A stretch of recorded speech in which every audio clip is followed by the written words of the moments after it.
Swift, ladies and gentlemen. And his journey to Santa Cruz with Melanie. Melanie, we need to talk about that later. Because, you shouldn't swear. What am I going to learn today? Or should I ask Ken? Which ride? The ride up there or the ride with the two? No. Alright, guys. You guys ready for your next comic? Yeah! Alright, this is his first time on the stage, so I want to show you guys is bring the love to the stage. Alright, you guys? Put your hands together for Mr. Calvin Walker!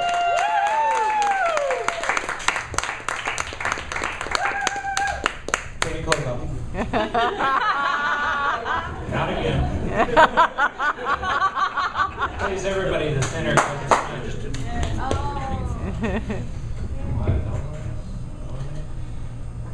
You know, they all laughed when I said I wanted to be a comedian. Now no one's laughing. Oh, it's not bad. That light is just blinding. I didn't expect that to be weird. I'll tell you about myself. My name is Calvin.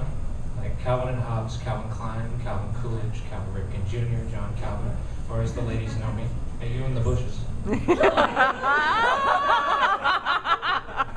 I was raised by my father. My mother left before I was born. I'm the youngest of three. My parents are both older than me.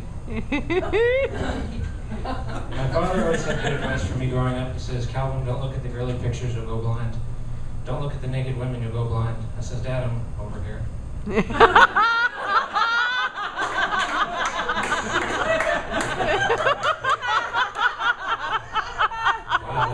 I just killed. This should be our most one. Please, everybody, I want a round of applause for the waitress lady, the Ava Mendez. She's been bussing all these tables all night. Very good job. So, I'll tell you about my family a little bit. I've got a Canadian cousin. He's got hepatitis A.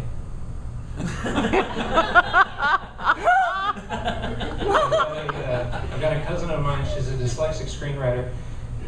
She wrote A Streetcar Named Desiree.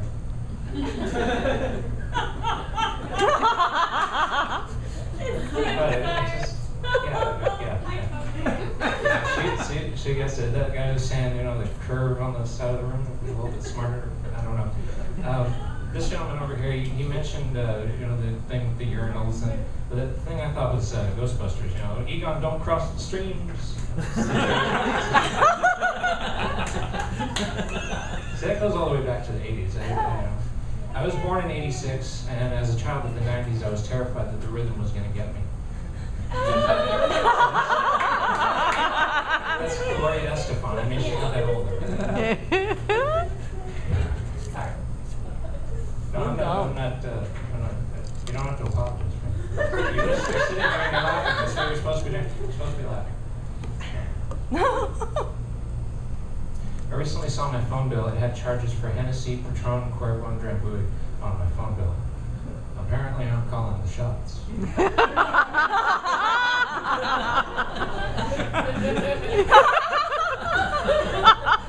So a duck walks into an apothecary and says, "Give me some chapstick," and put it on my bill.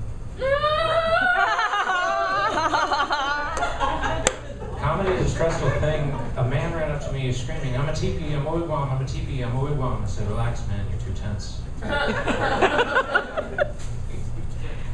My grandpa, he was on a train during World War II. He was an American soldier. He was trying to make a quick escape. He was wearing a trench coat, brown trench coat, and that was it. He was naked underneath.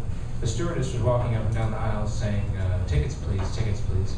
And when she reached my grandpa, he freaked out, but in quick thinking, he jumped up, ripped open his trench coat, and flashes her. And even quicker thinking, she says to him, "Sir, I need your ticket, not your stub."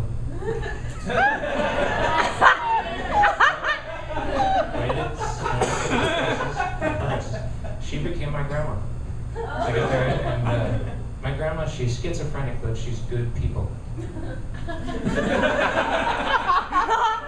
One summer I was 5 and she was JFK. Ask not what your grandma can cook for you. My aunt, she's 108 years old. Very old. I call her Aunt Teak, our ancestor. We'd go for a Sunday stroll through the park. She would point to statues of old-time boyfriends. She voted for her first time in the recent election, which is huge. You know, she, 108 years old, voted for her first time. She voted Eisenhower.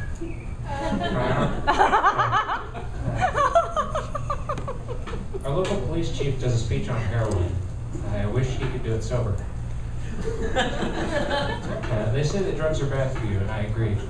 I think the worst thing you can do while high on marijuana is be stuck at a stop sign waiting for it to turn green. No? Really? No? That was nothing, but there was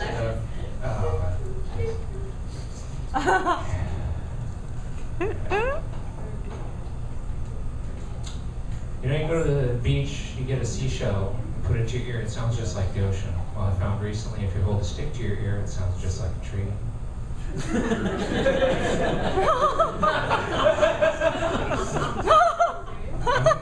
I'm good friends with most of the letters of the alphabet. I don't know why.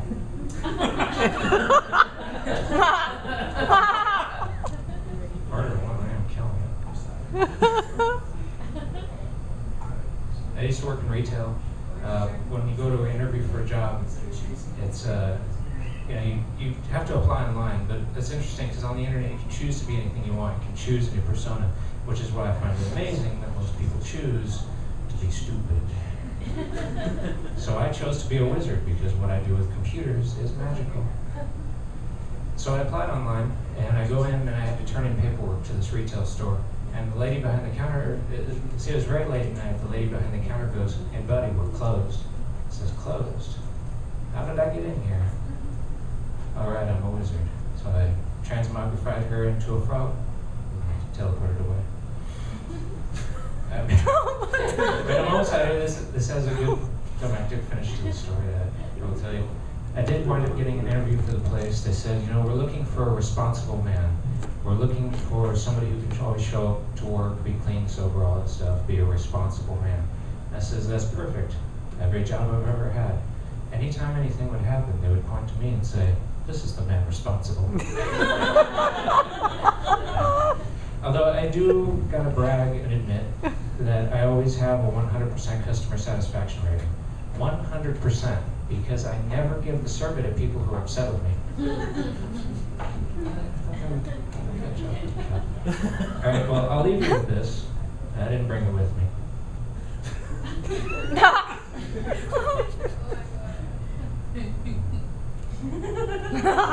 Thank you. Thanks for having me.